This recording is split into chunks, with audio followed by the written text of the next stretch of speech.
नमस्कार दोस्तों, मैं हूं निरंजन कमलेश। दोस्तों, सीजीपीएससी ड्रीम एकेडमी के यूट्यूब प्लेटफॉर्म पर आप सभी का स्वागत है। दोस्तों, जैसे कि आप जानते हैं कि एग्जाम सर पे है, बहुत सारे एग्जाम आने को है और इसी के संदर्भ में आज हम आपके सामने लेकर आए हैं छत्तीसगढ़ी भाषा एवं व्याकरण भाग 9। दोस्तों, इससे पहले 8 भाग बन चुका है। यदि आप नहीं देखे हैं तो आप हमारे यूट्यूब चैनल के प्लेलिस्ट में जाकर देख सकते हैं। यह आपके लिए बहुत इंपॉर्टेंट होने वाला है दोस्तों, क्योंकि सीजीपीएससी और सीजी व्यापम के परीक्षाओं में छत्तीसगढ़ी भाषा को हम देखते हैं। 3-4 क्वेश्चन करीब करीब छत्तीसगढ़ी भाषा से आता है। यदि आप हमारे चैनल पे नए हैं तो प्लीज हमारे चैनल को सब्सक्राइब कर लीजिएगा, क्योंकि इसी तरह के वीडियो आपको हमेशा देखने को मिलता रहेगा। टोटल 20 क्वेश्चन है यहाँ पे। आप देखिएगा आपसे कितना क्वेश्चन बन पा रहा है। ठीक है, तो अपना एनालिसिस भी करते जाइएगा दोस्तों, और कमेंट बॉक्स में भी कमेंट करते रहिए कि किस तरह कि कौन सा क्वेश्चन आपसे सही बन पाया, कौन सा क्वेश्चन नहीं बन पाया। चलिए तो शुरू करते हैं आज का। देखिए, छत्तीसगढ़ी जनौला उचकुल गुचकुल कुआ खदान 32 पेड़ में एक पान का क्या उत्तर होगा। ये जनौला है, छत्तीसगढ़ी भाषा में जनौला कहते हैं, और हिंदी में यदि हम बात करते हैं तो इसे हम पहेली बोलते हैं। तो आपको बताना ये है कि उचकुल गुचकुल कुआ खदान 32 पेड़ में एक पान, तो क्या है। अब इसका देखिए ऑप्शन: बंदूक, फल, दांत, मुंह। तो उस्कुल गुस्कुल कुआ खदान 32 पेड़ में एक पान, एक पान है, तो क्या हो सकता है। 32 पेड़, देखिए 32 कहीं ना कहीं दांत को भी बोल रहा है। अब देखिए बंदूक, फल, दांत और मुंह, तो बंदूक और फल का संबंध 32 से तो है नहीं। 32 पेड़ मतलब 32 दांत, ठीक है, और मुंह। अब यहाँ पे आपको सोचना ये है कि दांत होगा कि मुंह होगा। ठीक, तो देखिए 32 पेड़ में एक पान, तो ये जो है मुंह को इंगित कर रहा है दोस्तों। तो इसका सही उत्तर हो जाएगा ऑप्शन नंबर डी, मुंह। तो इस तरह से आपको पहेली को समझना होगा। जब भी पहेली आता है एग्जाम में आता ही आता है, ये खासतौर पे सीजीपीएससी सीजी व्यापम दोनों में हमको देखने को मिल रहा है, और आजकल इसका वेटेज भी बढ़ गया है दोस्तों, ध्यान रखेंगे। ठीक है, तो छत्तीसगढ़ी व्याकरण बहुत इंपॉर्टेंट है। अगला क्वेश्चन देखते हैं। इनमें से एक कर्मधारय समास का एक उदाहरण नहीं है। कर्मधारय समास, दोस्तों ध्यान रखेंगे, ऐसा मत सोचिएगा कि संधि समास सिर्फ हिंदी में है। संधि समास जितने भी व्याकरण है, उपसर्ग, प्रत्यय, देशज विदेशज, सब हम छत्तीसगढ़ी भाषा में भी पढ़ते हैं। तो कर्मधारय समास का एक उदाहरण नहीं है। देखिए, करिया बादर, दूध भात, भाई दादा, मुंह गोड़। अब कर्मधारय समास क्या होता है इसको पहले जान लीजिए। देखिए, कर्मधारय समास ये होता है, देखिए समास क्या होता है, तो समास वो है जो दो शब्दों से मिलकर बने। तो दो शब्द से जो मिलकर बने उसे हम बोलते हैं समास। ठीक है, अब एक बात और ध्यान रखना है, अब ये दो शब्द में दो चीजें हैं। एक प्रथम पद, देखिए दो शब्द है, एक हमें देखने को मिलता है प्रथम पद, और दूसरा हमें देखने को मिलता है उत्तर पद। ठीक, तो ये दो शब्द है, प्रथम पद और उत्तर पद, यानी कि द्वितीय पद मिलके क्या बनाता है, समास बनाता है।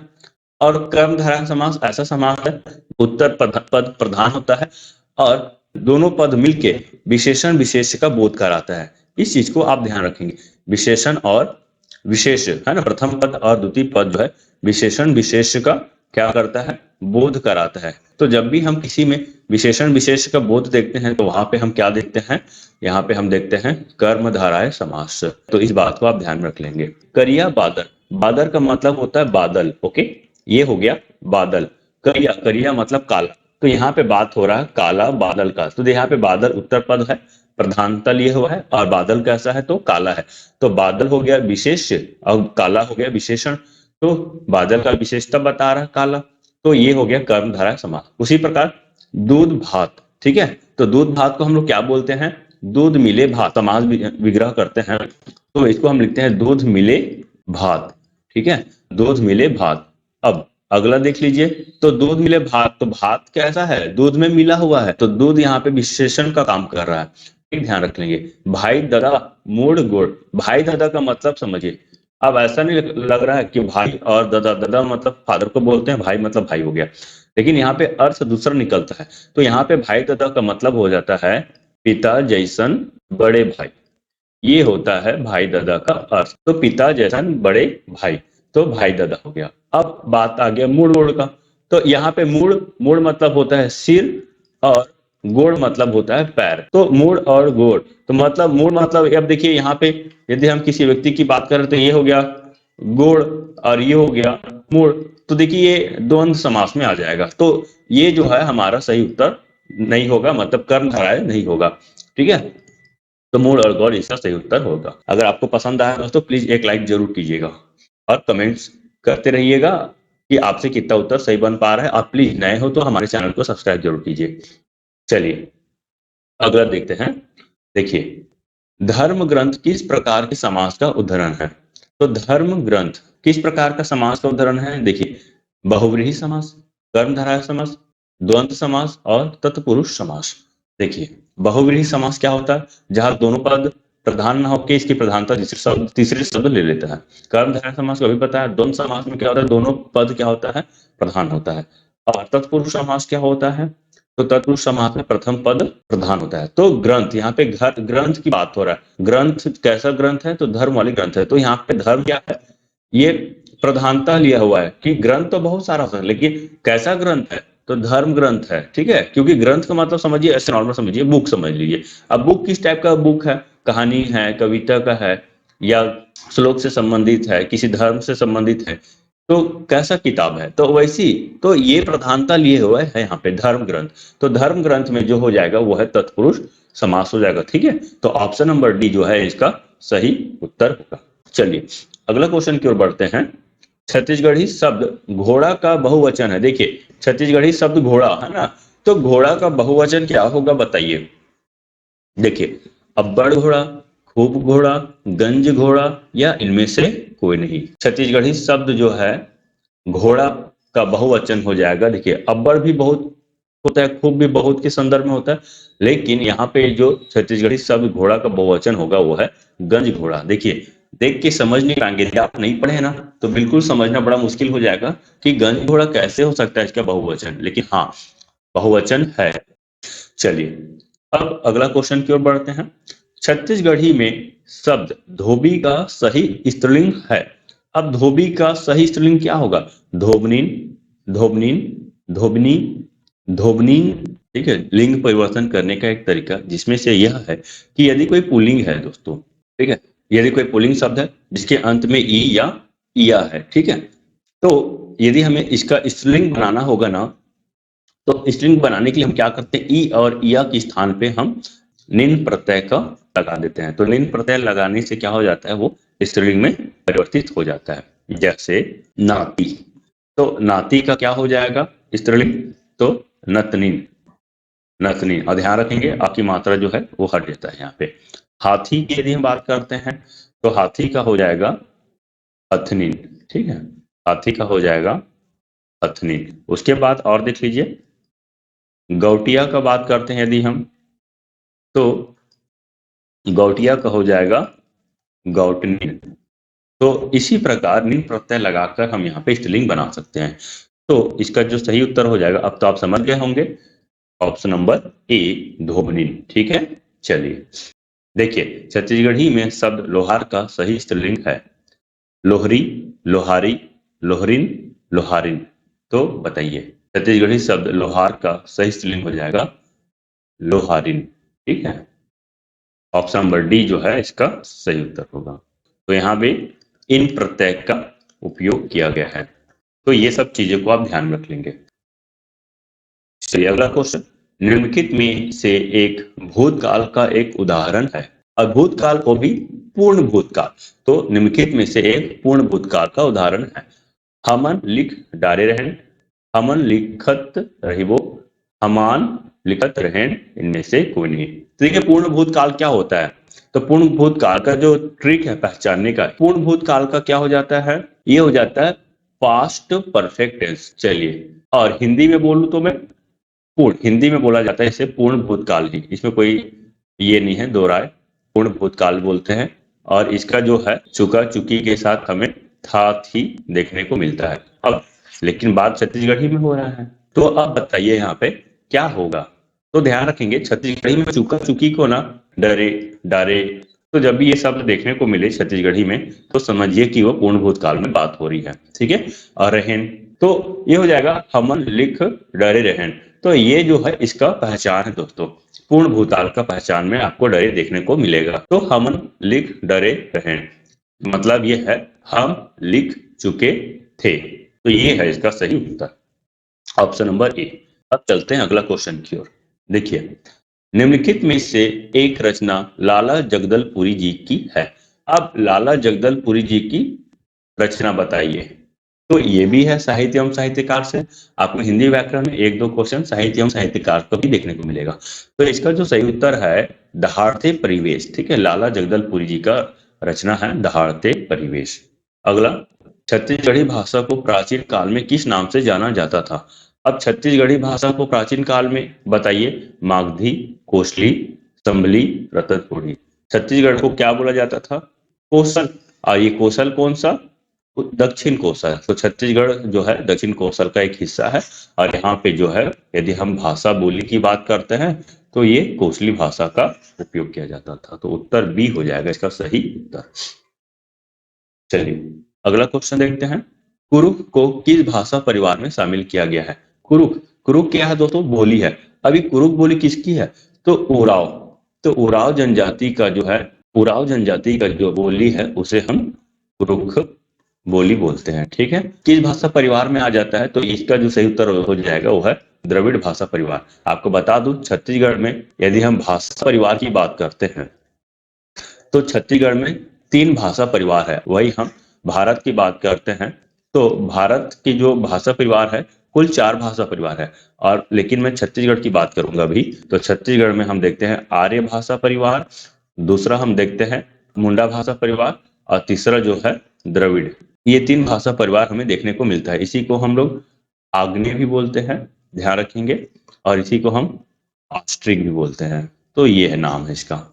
तो ध्यान रख लेंगे। तो ये 3 भाषा परिवार है जिसमें सबसे ज्यादा भाषा परिवार का उपयोग किया जाता है तो वह है आर्य भाषा परिवार, ठीक। तो इसका जो सही उत्तर हो जाएगा ऑप्शन नंबर बी द्रविड़ हो जाएगा। देखिए, हीरालाल शुक्ल के अनुसार छत्तीसगढ़ में द्रविड़ भाषा परिवार की बोलियों का वर्गीकरण, ठीक। तो द्रविड़ भाषा परिवार का वर्गीकरण किया गया है। अब ये द्रविड़ भाषा परिवार को 3 भागों में बांटा है। एक उत्तरी, यदि हम छत्तीसगढ़ की बात करते हैं, ये देखिए ये हमारा छत्तीसगढ़ हो गया दोस्तों, ठीक है। तो ये छत्तीसगढ़ में यदि हम बात करते हैं, ये हमारा हो गया उत्तर, ये हो गया मध्य, और ये हो गया दक्षिण। तो अब देखिए उत्तर की यदि हम बात करते हैं तो यहाँ पे कुरुख या उराव, मैं बोला था उराव जनजाति के लिए कुरुख भाषा का प्रयोग करते हैं, ठीक। केंद्रीय यानी कि मध्य, केंद्रीय में हम लोग परजी और घुरवी, ठीक है, या ध्रुवी। तो परजी या ध्रुवी भाषा का हम देखते हैं। तो परजा जनजाति जो है वो इस भाषा को प्रयोग करता है। और दक्षिण में यदि हम बात करते हैं तो डोरली, दंडामी माड़िया, मुड़िया और अबूझ माड़िया। तो ये 4 भाषा है। तो देख लीजिए द्रविड़ भाषा परिवार में फिलहाल कितना देखने को मिल रहा है। तो ये इधर 4 हो गया, इधर 2, कुल 6। तो कुल 6 बोलियों को हम देख रहे हैं। और ये जो है हीरालाल शुक्ल जी के अनुसार है, ठीक। तो ये भी ऑथेंटिक है। और ये याद कर लेंगे क्यों? क्योंकि ये जो है छत्तीसगढ़ का मानक बुक से लिया गया है। कुरुख जो है उराव जनजाति की बोली है, ठीक। चलिए अब अगला करुष शब्द का भाववाचक संज्ञा क्या है? अब भाववाचक संज्ञा क्या होता है? जिसमें विकार उत्पन्न होता है लिंग, समय, काल, वचन के आधार पे।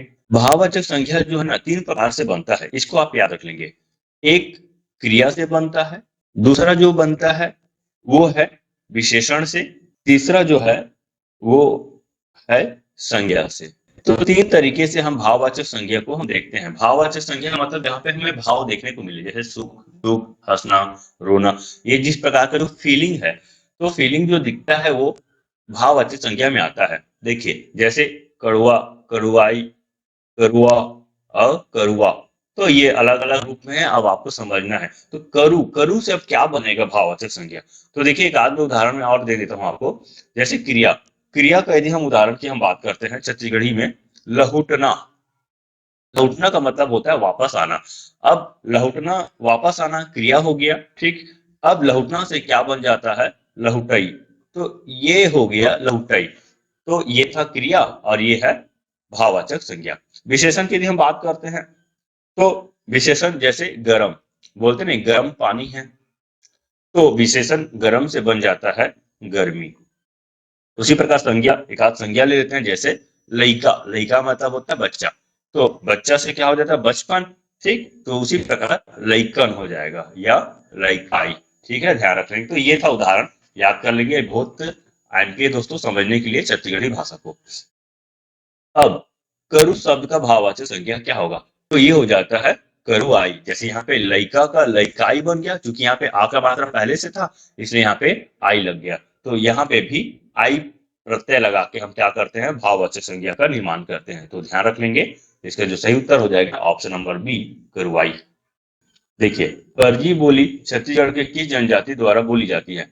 परजी, तो घुरवा परजा, घुरवा परजा, तो ये दोनों है, तो ड हो जाएगा इसका सही उत्तर। ठीक, देखिए अभी हम बात किए थे परजा, है ना, तो परजी और घुरवी या धुरवी, तो परजी धुरवी जो है, तो परजा और ध्रुवा जनजाति द्वारा इसका उपयोग करते हैं। और ये भी देख लीजिए किस भाषा परिवार में शामिल है, तो द्रविड़ भाषा परिवार में शामिल है। मैं आपको फिर से बता देता हूँ, तीन भाषा परिवार है छत्तीसगढ़ में, आर्य, मुंडा और तीसरा जो है वो है द्रविड़। तो तीन भाषा परिवार को देखते हैं, जिसमें सबसे ज्यादा जो है आर्य भाषा का प्रयोग किया जाता है। अगला क्वेश्चन, पटंतर का मतलब है, पटंतर क्वेश्चन आया हुआ है दोस्तों एग्जाम में, ठीक है, तो पटंतर का मतलब क्या हो जाएगा, समतल भूमि। इसका सही उत्तर हो जाएगा ऑप्शन नंबर बी। अगला क्वेश्चन देखिए, सही संबंध बनाइए, वर्गीकरण और इधर है स्वर। तो आपको पता ही होगा कि छत्तीसगढ़ी भाषा में हम लोग स्वर व्यंजन ये सब पढ़ते हैं, ठीक। तो अब यहाँ पे आप बताइए कि, एक चीज और बता देता हूं मैं, हीरालाल शुक्ल के अनुसार, हीरालाल शुक्ल के अनुसार जो स्वर है वो है 8 है छत्तीसगढ़ में, ठीक। लेकिन अभी ये भी बात चल रहा है दोस्तों, हिंदी भाषा में जितने स्वर है व्यंजन है सबको एज इट इज ग्रहण करने का। तो यहाँ पे हमको बताना है संवृत, अर्ध संवृत, विवृत और अर्ध विवृत क्या होता है। तो देखिए मैं सबसे पहले विवृत को लेकर बताता हूँ। विवृत का मतलब ये होता है, ये जो है मुंह के खुलने के आधार पे है, ये जो वर्गीकरण जो है मुंह के खुलने के आधार पे है। विवृत का मतलब होता है जब मुंह पूरी तरह से खुल जाता है, तो ये यहाँ पे जो है मुंह पूरी तरह से खुल जाएगा। अर्धविवृत का मतलब है मुंह थोड़ा बंद होगा। जैसे समझिए विवृत, आ बोलकर देखिए जरा, तो जब हम आ बोलते हैं तो हमारा मुंह पूरी तरह से खुल जाता है। और अर्धविवृत मतलब थोड़ा मुंह बंद होगा, हल्का मुंह खुलेगा मतलब।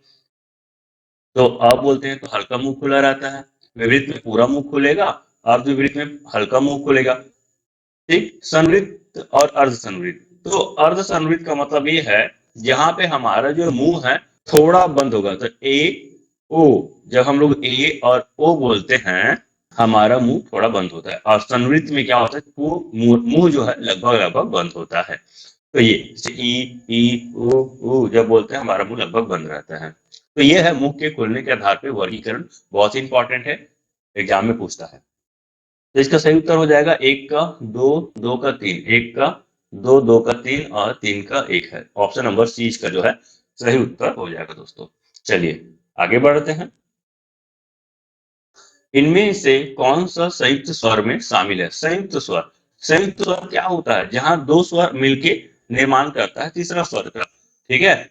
अब दो स्वर मिलके तीसरा स्वर का निर्माण करें, जैसे ए क्या होता है, अ और ई, अ और ई मिलके क्या बना देता है, ई छोटा ई हो बड़ा ई हो कोई बात नहीं, तो अ और ई मिलकर बनाता है ए, और अ और ए मिलकर बनता है, तो ये भी ध्यान रख लेंगे। उसी प्रकार ओ की बात करो, तो ओ जो है अ और उ मिलके, ठीक है, छोटा ऊ हो या बड़ा ऊ हो, अ और उ मिलके बनाता है, और अ जो है फिर से ओ के साथ मिलता है तो बनाता है औ।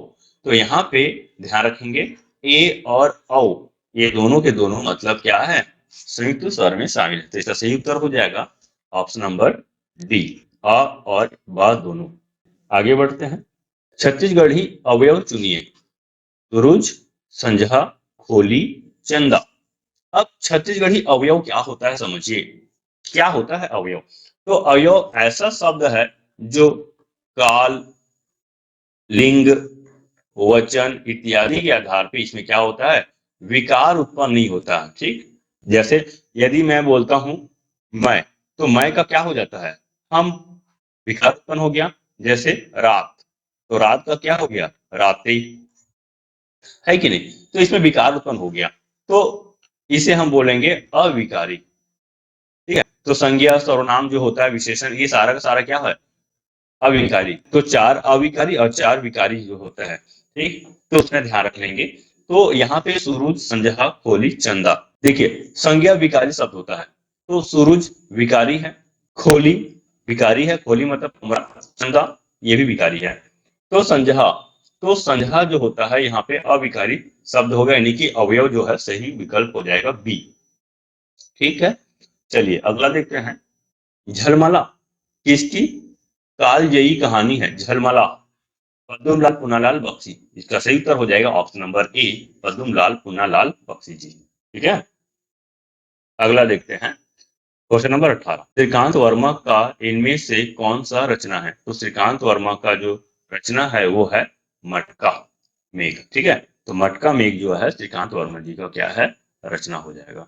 माई पिल्ला में कौन सा समास है, माई पिल्ला, तो माई पिल्ला में कौन सा समास है, तत्पुरुष समास, कर्मधारय समास, द्वंद्व समास या द्विगु समास। तो द्विगु क्या होता है, ये तो संख्यावाचक है, प्रथम पद यदि संख्यावाचक है तो उसे हम बोल देते हैं द्विगु समास। द्वंद्व मतलब दोनों पद क्या होता है, प्रधान होता है।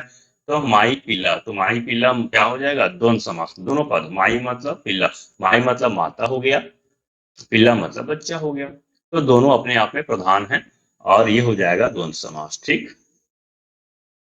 चलिए आखिरी क्वेश्चन दोस्तों आज का। छत्तीसगढ़ी भाषा में पठान शब्द किस विदेशी भाषा से आया है, पठान, देखिए पठान जो होता है समझिए पश्तो भाषा से आया है। अब पश्तो भाषा जो होता है ना, तो पाकिस्तान और अफगानिस्तान में जो भाषा बोली जाती है पठानी भाषा है ना, ध्यान रखेंगे, पठानों द्वारा जो भाषा बोली जाती है उसे हम लोग पश्तो भाषा बोलते हैं। और ये सबसे अच्छी बात है, पठान ही दे दिया है, तो पठान जो हो जाएगा वो है पश्तो भाषा हो जाएगा। पर पश्तो भाषा को अफगानी भाषा भी बोला जाता है।